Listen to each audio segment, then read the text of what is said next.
Hii ni flight 178, mimi naitwa Richie the pilot, na kila mtu ako na uraibu wake. Ama tuite nini? Uraibu kwa kizungu ni addiction. Nadhani. Labda. Andika hapo kwa comment tuambie kama uraibu ni addiction.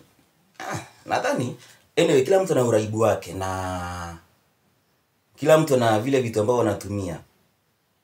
Lakini wengi wetu ambao tumelelewa huko mashambani, sisi ni waraibu wa pombe.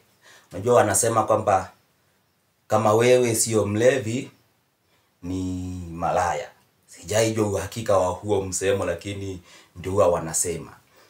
Kwa sababu nadhani huwa wanashangaa unafanya nini siku nzima na wakati uko free hautumii pombe, hauvuti fegi. Sio kwamba anasema watu watumie drugs. Lakini huu ndio ukweli wa mambo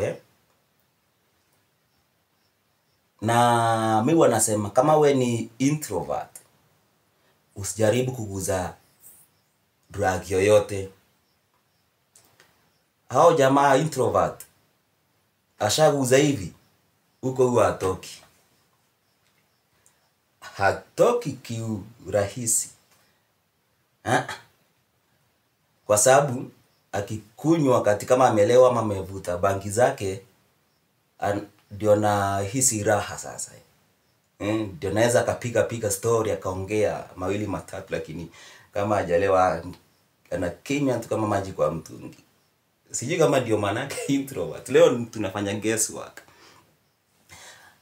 Lakini kitu moja huwa najiuliza ni kwa nini.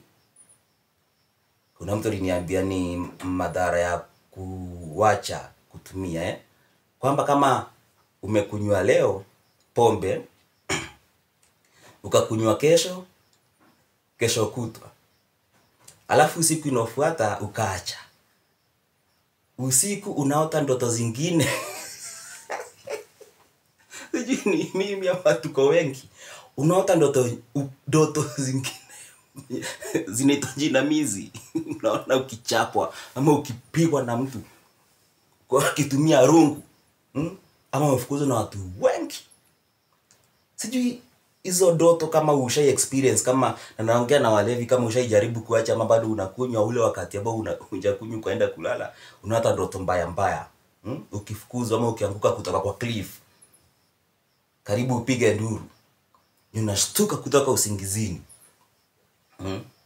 Mimi nimepiga mtidi miaka kadhaa wewe. Na wakati mwingi wakati unaona mtu amelewa yuko chakari, wakati mwingi huwa anaenda kwa bar ama kwa club, anasema anakunywa ngapi? Moja peke yake. Hakuna mtu enda kunywa mbili. Alafu kishaanza kunywa ya kwanza, anasema bado muda huko, wacha niongezee ya pili.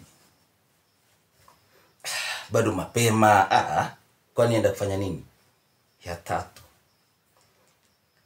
Ikifika 5 6, unaanza kutafuta marafiki. Mnaanza kupiga stories zinanoga vizuri sana. Mnaanza kupiga story na marafiki. Na kila mtu kwa bar mshalewa, kila mtu ni rafiki. Mnaanza kupiga story. Mnapiga story. Inaendelea kuja. Mnapiga story. Yaani utashtukia ni usiku. Na uliingia kwa bar kunywa ngapi? Moja peke yake. Sijui kwa nini wewe inakuwa hivyo yani. Na unajua tofauti ya jinsi ambavyo mtu anaenda kanisa na mtu ambavyo anaenda kwa bar ni tofauti moja peke yake. Kwa kanisa, kwa mfano kama Jumapili, kila mtu anatoka kwake, anaenda peke yake. Lakini baada ya ibada mnatoka kama kikundi, kama watu kadhaa hivi mmetoka eneo moja ama jinsi ambavyo mnajuana mnatoka mkiwa kikundi. Lakini kwa bar siku zote mnaingia kikundi, mnatoka mmoja.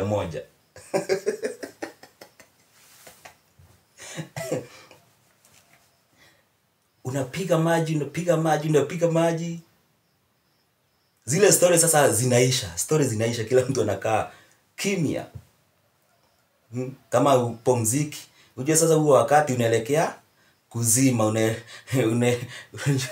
unajua ndege ikifika cruising height inawekwa autopilot.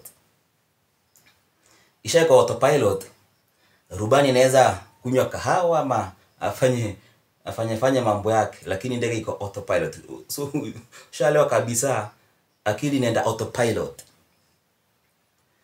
Jinsi ambavyo utafika kwako hujui. Hapo ndio unajua kwamba kumbe miguu inajua nyumbani. Utaona mlevi amekuangalia hivi lakini hakuoni. Manake yako cruising height 32,000 feet. Inakuwa to 40,000 feet. Hapo. Unaona Hata hii siku nyingine ukiamka ukiambiwa, "Oh, sijui ulifanya nini?" wewe ukubuki. Hauna habari.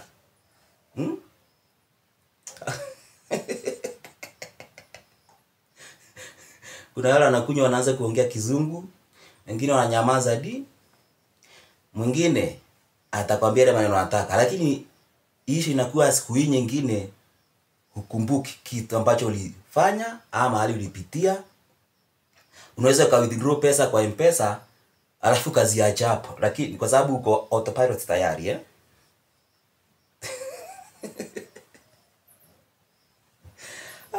Pobe jamani. Na hii siku nyingine mtu akiamka unasema huko akianani sirudi tena.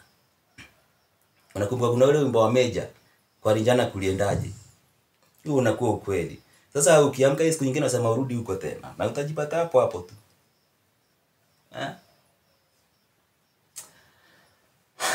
Kuna jamaa mwingine nakumbuka na ni hii ilitokea bahati mbaya.